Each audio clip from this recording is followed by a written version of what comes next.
ARA, authority, responsibility, accountability. अगर आपके exam में क्वेश्चन आता है एलिमेंट ऑफ डेलीगेशन या प्रोसेस ऑफ डेलीगेशन, तो आप यही करोगे ARA। ARA, authority, responsibility, accountability, authority, responsibility, accountability, authority, responsibility, accountability. यही 3 एलिमेंट है, यही 3 प्रोसेसेस हैं। तो प्रोसेस ऑफ डेलीगेशन या एलिमेंट ऑफ डेलीगेशन ये 3 है, authority, responsibility and accountability. Again पिछले क्लास का केस स्टडीज वही देखते हैं।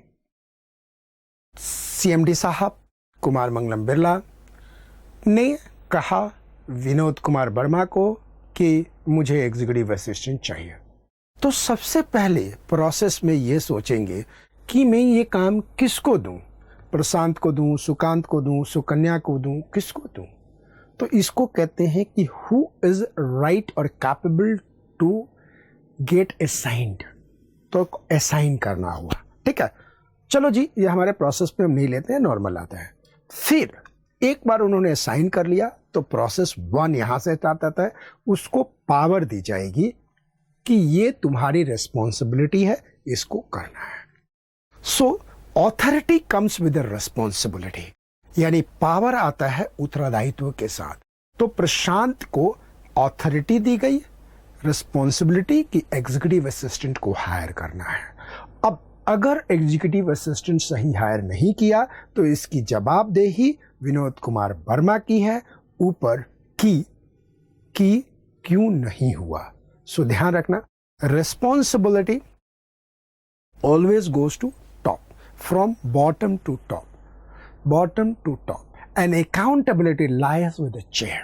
So this is the 3 element sequence में authority, responsibility, accountability, authority, responsibility, accountability। तो अगर आपसे पूछा जाए कि कितने एलिमेंट्स हैं, कितने एलिमेंट्स हैं, कितने एलिमेंट्स हैं किसके डेलीगेशन के, तो आप कहेंगे कि एलिमेंट है डेलीगेशन के 3। ऑथोरिटी, विनोद कुमार के पास अधिकार है और उस अधिकार में से कुछ अधिकार विनोद कुमार वर्मा ने प्रशांत को दिया। अधिकार प्लेसमेंट एजेंसी हायर करने का, अधिकार न्यूज़पेपर में एडवर्टाइजमेंट देने का, अधिकार सोर्सिंग करने का, और उस अधिकार के साथ प्रशांत के ऊपर जिम्मेदारी आई, रिस्पॉन्सिबिलिटी आई। किस चीज की? हायर करने की। क्या हायर करने की? Executive assistant. किसके लिए? ये CMD के लिए। अगर प्रशांत ने इस रिस्पॉन्सिबिलिटी को नहीं पूरा किया तो इसकी अकाउंटेबिलिटी, जवाबदेही किसकी होगी? विनोद कुमार वर्मा के साथ। तो ये बात ध्यान रखना पड़ेगा कि ये है प्रोसेस किसकी? डेलीगेशन की। ARA, authority, responsibility, accountability. अधिकार, जिम्मेदारी एंड जवाबदेही। जिम्मेदारी मीन्स आंसरेबल। अगर यहां पे क्वेश्चन पूछा जाए कि केस स्टडीज में कि एग्जीक्यूटिव असिस्टेंट हायर नहीं हो पाया, तो who is answerable for this? Who is answerable for this? Vinod Kumar Verma या Prashant? Vinod Kumar Verma. So he can take back also whatever happens like this is. तो हम लोगों को ये बातें अच्छी तरह से समझना पड़ेगा। Are you getting a point? So sequence of the responsibility is derived from the authority and accountability is derived from the responsibility. ध्यान से देखिएगा, responsibility is derived from the authority, authority मिला, फिर व्हाट? उससे responsibility, and then what is coming? The accountability. Responsibility is derived from the authority and accountability is derived from the responsibility. ये बात आपको ध्यान दिया है। जो रिस्पॉन्सिबिलिटी उन्होंने दिया था उसकी अकाउंटेबिलिटी उन्हीं की होगी, मैनेजर की होगी। जो काम विनोद कुमार वर्मा ने दिया है तो ध्यान समझिएगा, उनकी अकाउंटेबिलिटी विनोद कुमार वर्मा की ही होगी। ये का ध्यान रहेगा।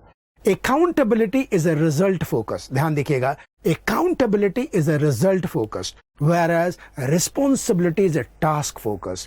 अपॉइंटमेंट ये का हुआ नहीं हुआ ये रिस्पॉन्सिबिलिटी है, सही हुआ या नहीं हुआ ये अकाउंटेबिलिटी है। ये विनोद कुमार वर्मा का फोकस है। अकाउंटेबिलिटी को असाइन किया जाएगा एंड रिस्पॉन्सिबिलिटी को डेलीगेट किया जाएगा। रिस्पॉन्सिबिलिटी डेलीगेट होता है, अकाउंटेबिलिटी चेयर के साथ होता है। इस बात को अच्छी तरह से समझना। हम हर चीज को, ऑथोरिटी को, रिस्पॉन्सिबिलिटी को, अकाउंटेबिलिटी को एक एक करके बढ़िया से समझते हैं, राइट। अब हमारा शुरू होता है ये authority. Authority refers to the right of an individual to command his subordinates and to take a action within the scope of his position. यानी कि अपने सबऑर्डिनेट को कमांड करता है और उसने गलती करी तो अपने प्रीमाइसेस, अपने अधिकारानुसार उस पर डिसीजन ले सकता है। So authority refers to what? The power. Power, ध्यान से देखिएगा, जिसको डेलीगेट किया उसके पास ऑथोरिटी होगा कि काम करा सके। यानी कि जो व्यक्ति मैनेजर है विनोद कुमार वर्मा, वो अपने ऑथोरिटी में से, अपनी पावर में से देंगे किसको? प्रशांत को। क्योंकि अगर प्रशांत के पास पावर ही नहीं होगा, ऑथोरिटी नहीं होगा, अधिकार नहीं होगा, तो काम नहीं करा सकता, नहीं कर सकता। प्रशांत के पास ऑथोरिटी था कि प्लेसमेंट एजेंसी को हायर कर सके, तो उस पावर को उसने यूज किया। तो ये बात समझिएगा कि जब भी कोई व्यक्ति डेलीगेट करता है तो अपनी ऑथोरिटी में से उसको देता है ताकि काम एग्जीक्यूट कर सके। वो अगर रिस्पॉन्सिबिलिटी हम देते हैं तो ऑथोरिटी भी देना पड़ेगा। Following point can explain the authority very well. एक एक चीज देखिएगा। ऑथोरिटी को समझने के लिए आपको समझना है authority scalar chain. Scalar chain आपने समझा होगा, ध्यान से समझिएगा। ये है स्केलर चेन। टॉप पे बैठा है ए, उसके पास दो ऑथोरिटी लाइन है, दो लाइन ऑफ ऑथोरिटी है। ए टॉप पे बैठा हुआ है। अब ध्यान देंगे, ए ने बी को ऑथोरिटी दिया, बी फर्दर डेलीगेट कर दिया किसको? सी को, एंड सी डेलीगेट कर दिया किसको? डी को। तो जो बी के पास टोटल पावर है, उस पावर में से कुछ पावर सी को दे देगा। सी ने अगर डी को डेलीगेट दिया तो सी जो है अपने पावर में से इसको दे देगा डी को। अब ध्यान देखना, अगर डी की रिस्पॉन्सिबिलिटी है कि काम करना, टास्क करना, अगर डी की रिस्पॉन्सिबिलिटी है कि टास्क करना, लेकिन सी अकाउंटेबल है इस काम के लिए, किसके लिए? बी के लिए। बी अकाउंटेबल है किसके लिए? ए के लिए। ये बी नहीं कह सकता कि इस काम को मैंने सी को दिया, सी ने डी को दिया, मैं क्या करूं? नहीं। अगर ये काम नहीं हुआ इवन डी से, तो अल्टीमेटली देखा जाए तो अकाउंटेबल कौन है? बी। अगर टॉप पे सीएमडी बैठा है तो उसके लिए। ठीक उसी प्रकार से इधर भी ऐसा होता है। तो authority moves downward. Authority moves downward, आपको ये लिखना है। The concept of authority arises from the established scalar chain which links the various job position and labels of an organization. In the formal organization, authority originates by the virtue of an individual position and the extent of authority is the highest at the top management level and reduces successively as we go down the corporate ladder. मतलब corporate का देख रहे हैं आप। The authority flow from the top to bottom. The superior has the authority over the subordinates. 2. Right to take decision. Right to take decision. Authority also refers to right to take decision inherent in a managerial position to tell people what to do and expect them to do it. प्रशांत के पास power आया किसके? विनोद कुमार वर्मा से, और विनोद कुमार वर्मा ने power दिया कि ये काम करना है, एंड विनोद कुमार वर्मा तरीका भी बताएंगे कि ये कैसे होगा। Position based. ऑथोरिटी हमेशा पोजीशन बेस्ड होता है। जितना ऊपर जाएंगे ऑथोरिटी उतना ज्यादा होगा। It's a very simple point. Scalar chain में अगर देखें तो टॉप पे जो ए बैठा हुआ है उनके पास बहुत बड़ा ऑथोरिटी है, उसमें से उन्होंने एक चेयर को दिया, वो चेयर आगे आगे आगे देता रहेगा। In the formal organisation, authority originates by virtue of an individual position and the extent of authority is highest at the top management labels and reduces successively as we go down to the corporate ladder. 4. Authority maintains order in the organization. Order authority से ही maintain होता है, order किया जाता है. Authority relationship help to maintain order in the organization by giving the managers the right to exact obedience and give direction to the workforce under them. It must be noted that laws and the rules and the regulation of the organization restrict authority, which limits its scope.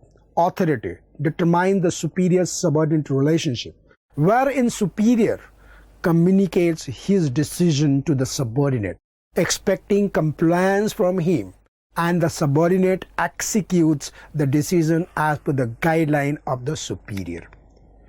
ये आपको समझ में आया? Now, let's understand the responsibility. Responsibility is the obligation of subordinate to properly perform the assigned duty. ध्यान रखिएगा, responsibility is the obligation of the subordinate. Responsibility is the obligation of the subordinate to properly perform the assigned duty. यानी कि प्रशांत की responsibility है कि जो काम executive assistant को हायर करने के लिए दिया गया उसको काम करें. तो रिस्पॉन्सिबिलिटी असाइंड होता है. यहां पे we can understand the responsibility with the following points. अब इस पॉइंट से हम रिस्पॉन्सिबिलिटी समझते हैं. 1. सुपीरियर सबऑर्डिनेट रिलेशनशिप, यानी कि विनोद कुमार वर्मा एंड प्रशांत के बीच का रिलेशन डिसाइड करेगा किसका? रिस्पॉन्सिबिलिटी का. जो नीचे होगा उसकी रिस्पॉन्सिबिलिटी है. It arises from a superior subordinate relationship because the subordinate is bound to perform duty assigned to him by his superior. प्रशांत को काम करना ही पड़ेगा because विनोद कुमार वर्मा ऊपर हैं. Flow of responsibility. Responsibility flows upward. Subordinate will always be responsible to his superior. प्रशांत का उत्तरदायित्व है, प्रशांत का जिम्मेदारी है इस काम को करना. तो ये जिम्मेदारी ऊपर वाले के लिए है, विनोद कुमार वर्मा के लिए है. तो responsibility always flows from the bottom to the top. Authority with delegation. बिना पावर का रिस्पॉन्सिबिलिटी नहीं दिया जा सकता. मैं कई कंपनियों में देखता हूं कि प्रमोशन दे दी जाती है लेकिन ऑथोरिटी नहीं होती. रिस्पॉन्सिबिलिटी दे दी जाती है लेकिन ऑथोरिटी नहीं होती. नहीं चलेगा. An important consideration to be kept in the view with the respect of the both authority and responsibility is that when an employee is given a responsibility for a job, he must also be given the degree of authority necessary to carry it out. Thus, for effective delegation, the authority granted must be commensurate with the assigned responsibility. अगर आप किसी व्यक्ति को responsibility देते हो तो उसके पास authority भी होना चाहिए, पावर भी होना चाहिए. I'll give you the example. One of the company I was a consultant. You know what happened? It was an open meeting where I wanted to know कि why manager is not performing. Manager क्यों perform नहीं कर रहा? And then I came to know that manager से ज़्यादा powerful PN था. Manager से ज़्यादा पावरफुल पीएन था बिकॉज एमडी पीएन की बात सोचता था. तो मैनेजर सेठ कि सर अगर हम चाय भी मांगते हैं ना तो गेस्ट के सामने ही पीएन कहता है दूध के पैसे दे दो. अरे सुबह तो दूध आया था. नहीं, तो हम उसको डांट नहीं सकते, हम उसको कुछ भी नहीं कर सकते. क्यों? क्योंकि वो पीएन कंपनी के एमडी के काफ़ी क्लोज है. देखो, क्लोज रिलेशन मेंटेन करना आपकी अपनी चॉइस है, लेकिन कंपनी के हायरार्की पे उस व्यक्ति को उस मुकाम पे बैठा देना कंपनी के लिए खतरनाक है. बाद में पता लगाने पे लगा कि दूध का पूरा डब्बा लेके, पूरा कनस्तर लेके वो पीएन हर दिन अपने घर जाता था. रूल और कानून बिजनेस के सही होना चाहिए. सही, मैं हमेशा अपने बिजनेस में कहता हूं कि अगर बड़ा बिजनेस खड़ा करना चाहते हो तो कमांड में क्लैरिटी बिल्कुल क्लियर होने चाहिए. आप किसी को हेल्प करना चाहते हो अलग से कर दो, लाख 2 लाख 5 लाख 20 लाख जो देना है आपकी औकात दे दो, लेकिन कंपनी में कानून होना चाहिए, रूल्स होना चाहिए, रेगुलेशन होना चाहिए एंड पोजीशन की इज्जत होनी चाहिए. अगर पोजीशन की इज्जत नहीं है, पोजीशन में पावर नहीं है, तो कंपनी में काम करने वाला अपने आप को दुर्भाग्यशाली समझेगा। तो अगर आप किसी से काम करवाना चाहते हैं तो उसके पास अथॉरिटी भी होनी चाहिए, उसके साथ पावर भी होना चाहिए। आप एक पीएन से चाय नहीं मंगवा सकते, उसको डांट नहीं सकते हो, आप उसको बोल नहीं सकते हो, आप कुछ कह नहीं सकते हो। किस बात का मैनेजर, किस बात की अकाउंटेबिलिटी, किस बात की रिस्पॉन्सिबिलिटी? ध्यान रखिएगा इस बात को। मिसयूज ऑफ अथॉरिटी, ये भी बहुत ध्यान रखना है। आपने किसी को अथॉरिटी दे दिया, वो मिसयूज कर रहा है। आपने अथॉरिटी दे दिया, वो अपना राग अपना रहा है, वो अपनी बातें कर रहा है। ये भी नहीं होने चाहिए। आपने अथॉरिटी दे दिया, आपको लगा कि अथॉरिटी देने लायक नहीं है, उसे अथॉरिटी ले लीजिए, अथॉरिटी को बांट दीजिए, सिंगल हैंडेड मत कीजिए। misuse of authority. If authority granted is more than the responsibility के तुलना में authority ज़्यादा है, it may lead to misuse of authority. वो व्यक्ति misuse करेगा, and if responsibility assigned is more than the authority, it may make a person ineffective. लेकिन अगर मान लो कि authority कम है तो बंदा ineffective होगा, कुछ नहीं कर पाएगा। So this is what you understood about what the responsibility. Now we are talking about the accountability. Accountability का मतलब होता है जवाबदेही, यानी कि इस केस में मिस्टर विनोद कुमार वर्मा की ये अकाउंटेबिलिटी है कि जवाबदेही उन्हीं की है। तो ये बात ध्यान रखना है। Delegation of authority undoubtedly empowers an employee to act for his superior, but superior would still be accountable for the outcome. बात समझ में आई? भले ही विनोद कुमार वर्मा जी ने नीचे की तरह काम दे दिया, तो नीचे वाला प्रशांत रिस्पॉन्सिबल जरूर है, लेकिन काम के आउटकम का अकाउंटेबल जवाबदेही विनोद कुमार वर्मा की ही बनती है। यह बात मैं चिल्ला चिल्ला के बोल रहा हूं, शुरुआत से बोल रहा हूं, पहली केस स्टडी से बोल रहा हूं। ध्यान से, we can understand more with the following point. 1, answerable to final outcome. ध्यान से, accountability employees being answerable for the final outcome of the assigned task. He is there. Next, accountability cannot be denied. आपने देखा कि authority can be taken in that case, delegation can be withdrawn, but chair के साथ जो accountability है वो नहीं हट सकता, वो रहेगा। Accountability cannot be transferred. Accountability cannot be denied. Once authority has been delegated and responsibility accepted, one cannot deny an accountability. Yes, to the manager, subordinate will be responsible as well as accountable, but for final outcome, manager who delegated will be accountable. Vinod Kumar Verma के लिए इसकी जवाबदेही हो सकती है प्रशांत की कि क्यों नहीं किया, लेकिन फाइनल आउटकम के लिए एक ही व्यक्ति की जवाबदेही है और वो है विनोद कुमार वर्मा जी की। समझ आया? Next, assurance regular feedback. ध्यान से देखिएगा, ये है मैनेजर का काम कि रेगुलर फीडबैक मिले, काम कहाँ हुआ, कितना हुआ, सोर्सिंग हुई नहीं हुई, सीवी आया नहीं आया, ये सारी चीजें रेगुलर बेसिस पे होना चाहिए। It indicate that the manager has to ensure the proper discharge of the duty by his subordinate. It is generally enforced through the regular feedback on the extent of the work accomplished. Expectation of subordinate. Subordinate will be expected to explain the consequence of his action or omission. यानी कि subordinate को ये बोलना पड़ेगा क्यों हुआ. Authority is delegated with the responsibility. Assumed accountability is imposed. ध्यान से, in conclusion, it can be stated that while authority is delegated, responsibility is assumed, accountability is imposed. Responsibility assumed है. Accountability flows upwards. Accountability ऊपर की तरफ जाता है, जवाबदेही ऊपर की तरफ जाती है. Accountability flow upward. Subordinate will be accountable to a superior for satisfactory performance of the work. The subordinate will be expected to explain the consequence of his actions or the omissions. That's all about. So I believe आपको ये बात समझ में आ गई और आप authority, accountability, responsibility के बारे में आराम से लिख सकते हो.